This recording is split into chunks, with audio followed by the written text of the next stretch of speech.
Okay, even though there are phantoms coming down to fight me, I really feel like this Enderman is worth fighting. So let's do it. Let's get our health up and let's go for this. Oh, no, no, no, creeper!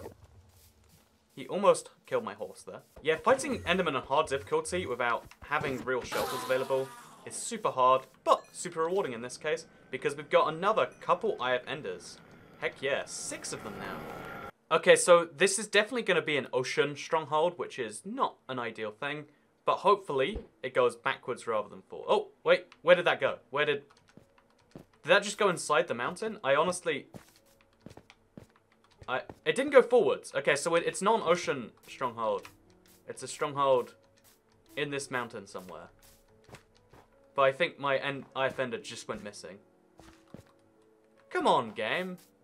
So I've just learned a pro tip for all of you watching this. If you want to make sure you don't waste IF Enders, then don't throw them anywhere near a mountain, apparently. So now we've got a plan, because we have a horse, but we want to keep the horse even if, you know, like later we need to look for Enderman. But right now he's going to wander off by himself, unless we trap him in a hole. Again, a little bit cruel, but you've got to be kind to be cruel sometimes. So yeah, I just dug that out, and he shouldn't be able to get out of that hole. So yeah, being able to actually find the stronghold underground, it's going to be hard without placing blocks, because obviously we don't have proper sources of light. But it shouldn't be too much harder than normal. So the plan here is just to be a little bit cautious, and we should be good. And again, we do have our flint and steel if we need to make some temporary light at least. Oh, we found the stronghold. Wonderful. So now we just have to make a safe way in and out of this. Again, we can't place blocks, so we need to have a proper staircase rather than this. Oh no. What have I done? I think the smartest way to do this is just to dig down via the walls of the actual stronghold itself. And now let's go look for that Enderman, because we still do desperately need those. Hey, there he is. Okay, so again, we can't place blocks and we can't even dig into it. Oh, there we go. Perfect. The Enderman walked himself into a trap where we can kill him easily. What a perfect Enderman. Okay, not a perfect Enderman. What a previously perfect Enderman until just this moment. Oh, found him. He's trapped in some cobwebs.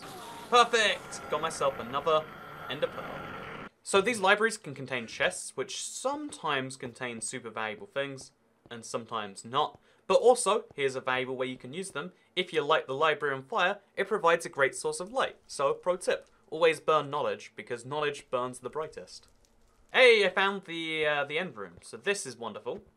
We just gotta pray it has at least one IF Ender already in the frame. I'm not sure if that will be the case, but oh, 2 IF Enders. Every one of these runs so far, I've gone so unlucky. It's been 0, and I think I had 1 once. We got 2 for this one, so we only need 5 more, although I think it's 4 more because I just got 1. 4 more IF Enders, and then we can do this. So let's place them now, actually, just, you know, you never know what can happen. So we now just need 4 more Endermen killed, and we can already go to the end. I'm not ready to the end because there's so many dangers of not being able to place blocks, but still, look at us. We've got this locked down already. Oh, and we got an Ender Pearl on the chest. This is a perfect day for me. Again, a lot of these runs have like made me pull out my hair almost, but this run is coming out strong already.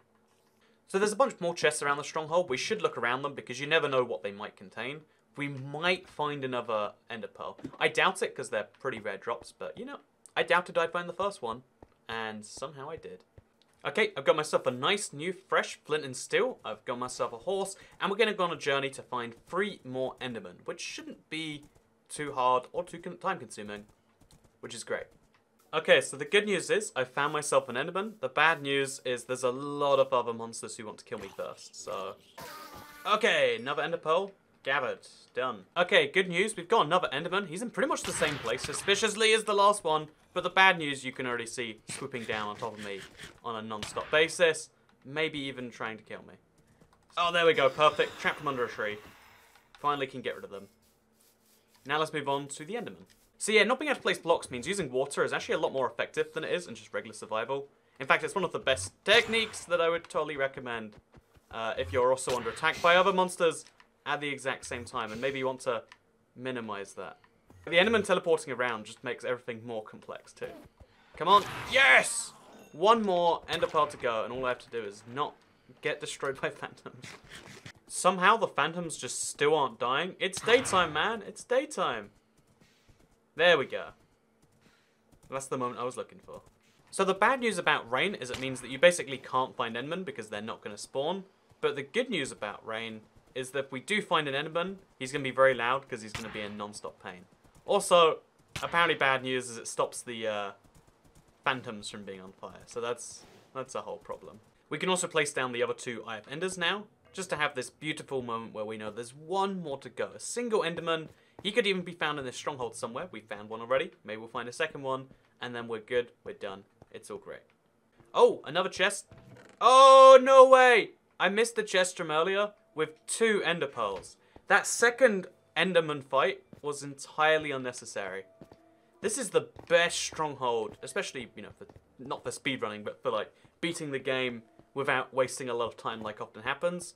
I've got a spare ender pearl. When has that ever happened before now? That's crazy. We're going to the end. So before we can go to the end, it's important to sort out everything that we can and just try and have the best chances at this. Again, this is the run I feel like is the hardest to kill the dragon. We can't sneak off to the End Islands. We can't do any of the things which we can usually get away with doing. And it means this is going to be really tricky. And I think my best odds to kind of equalize that is to 1, have these cooked pork chops on the ready. And to 2, is to bring my horse into the end with me. I've never fought the dragon with a horse before, but I think it's important to get my horse down here. So we're going to go do exactly that.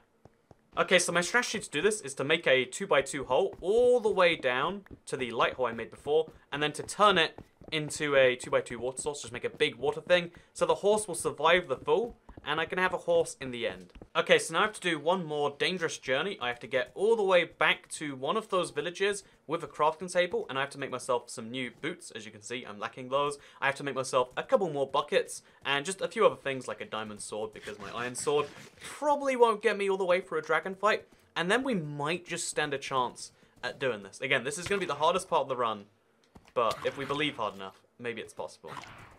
Okay, same thing as before. We've got to get on the horse with the boat, get in the boat with the horse rather, and go across the lands to the other side. Except this time we've got phantoms who want to kill me. Okay, so it took me way too long to get back here with my horse. Many boat trips, shenanigans, etc. I had. And now that we're here, we're going to take our last chance to make some foods, say cooked beef. Now we can actually eat the whole time. And, you know, why not make some pork chops too?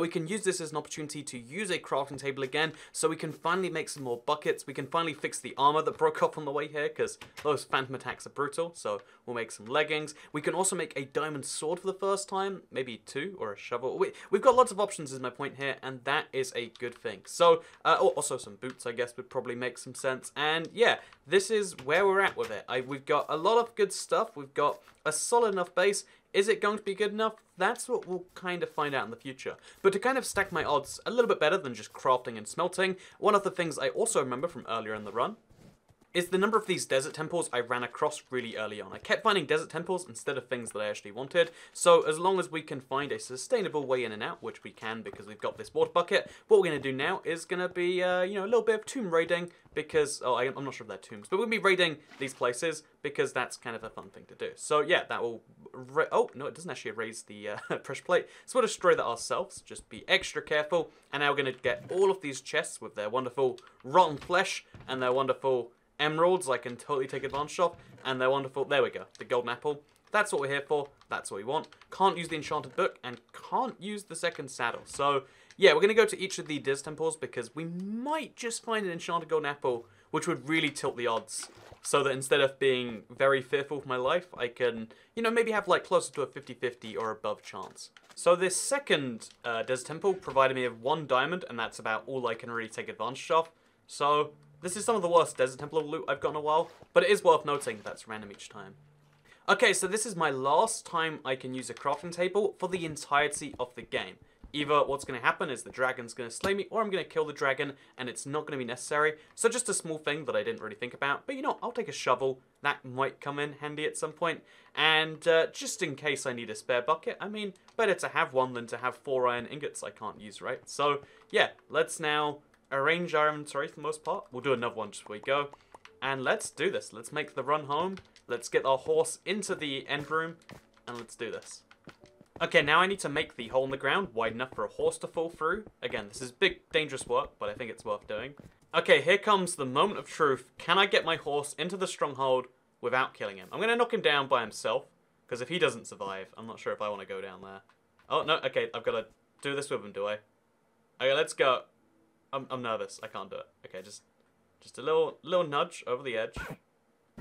Oh, okay, that's not good. That's not good. Not ideal. Not ideal. We're going to heal up the horse with our bread, maybe? Oh, no, he didn't take much damage. Okay, then we give him one more knock over the edge. Just a gentle push. Hey, he survived! Okay, horse in the end strategy. It's happening now. It's happening. So I think we have just created the world's first ever horse-accessible stronghold. It involves jumping into the... Oh, there we go. Okay. So it's not the most convenient way. Okay, I'm going to die. I'm going to die in here. I need to break some blocks fast. Oh, God. Okay.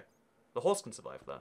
Here we go. We have done it. We have now officially gotten a horse all the way to the end portal. So now we do one last inventory cleanup. Oh, he's on fire. That's not good. Not good, not good, not good, not good. Don't go in the other lava. Okay. Okay, there we go. I saved the horse. Okay, so I'm really about to do this now. I'm about to place the last eye offender in the frame. And I'm about to jump into the portal with my horse. So let's do this backwards. Oh. Something appears to have gone wrong here.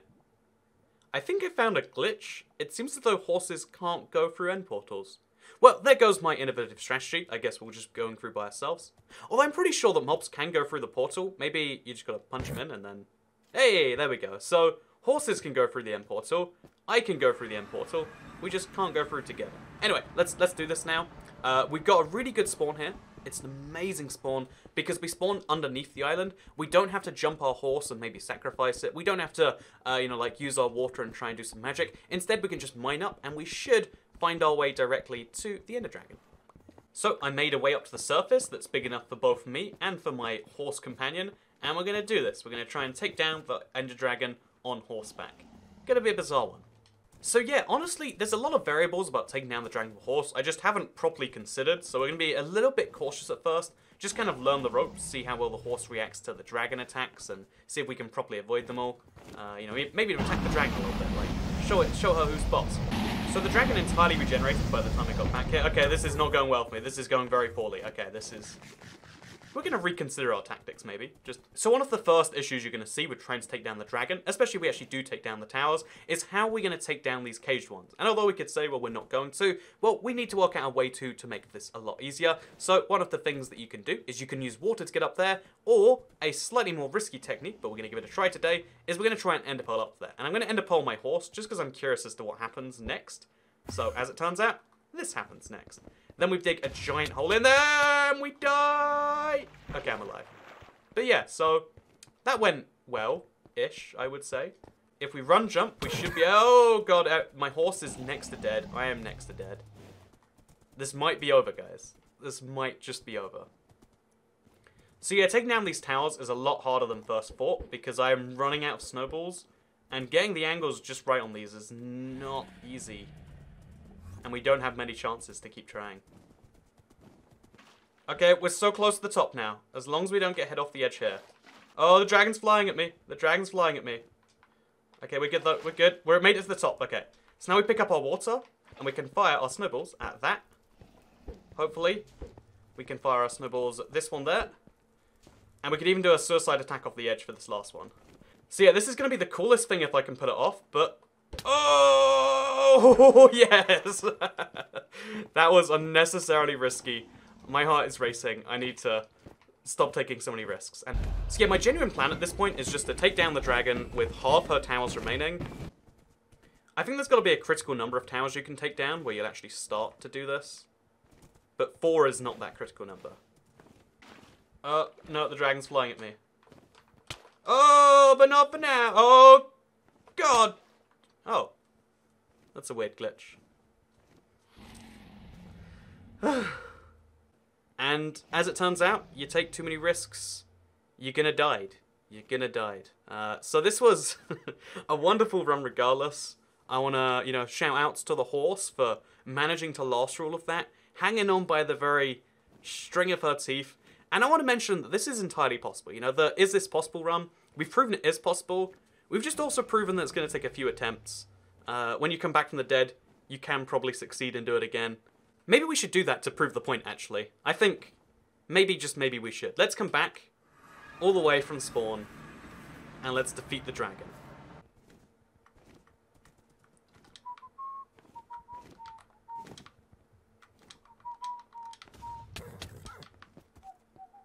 No! That was like half the point. Okay, now it's personal. Now it's personal. Okay, we're doing this to avenge our horsey friend and to prove that it is in fact possible to beat Minecraft without placing any blocks. This is what the end looks like.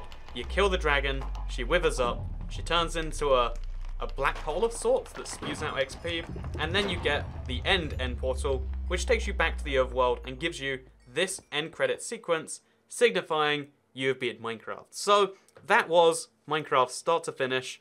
There might have been a death. There might have actually been 2 deaths in there because of a very quick succession death. I mean, the horse died, I died. You know, that was 3 deaths then. But we proved, for the most part, that it was possible. But I'd like to know what you thought about this one because, you know, usually when we die, we restart these runs. That's what we've done for the most part. But this one was so close to the end, so close, that I decided to just prove that, like, you know, we've beaten all the hurdles, we've beaten all the challenges. Do you think that counts? Do you think that is the same? Or do you think, no, I mean, like, you know, who knows what would happen in those last 20 minutes? You've got to restart and do it all again. I'd love to hear your thoughts in the comments on this one, because I just wanted to share with you one of the most brutal experiences of death I've been through in quite some time. Like, you know, like, you go through these 4-hour, you know, because this was about a 3.5-hour run, one of the fastest ones, but it was this whole experience, start to finish, that just turned into this.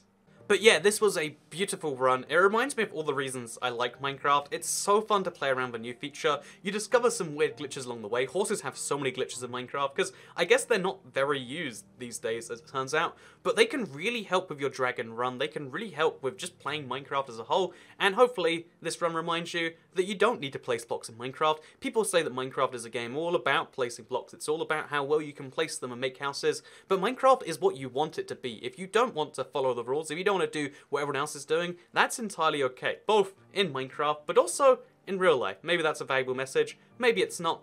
But either way, as you can see, Minecraft's beaten. We're back here at spawn with 53 levels, and this video, like all things, has to come to an end. Thank you very much for watching it. It was a delight to make, and if you want to see the raw gameplay of the first hours, I showed that in the description, although it's not as important this one because it literally you know, we died and it ended. But again, you can check that out. And also, maybe if you want to see Seed Sunday, let me know in the comments and we'll do that somewhat soon. Anyway, thank you very much for watching. This was a lot of fun. Like the video if you liked it. Share it if you want other people to see this sort of thing maybe. They take, again, literally many hours to record and a lot of failed attempts sometimes. And also, make sure that you hit the subscribe button if you want to see more of these runs. Because, yeah, we do some challenge runs of Minecraft, maybe once a month or so. And if you want to see the rest of them, they're linked in the description. I know that was a lot of stuff, but for now, thank you very much for watching, because I'll see you all next time. Goodbye.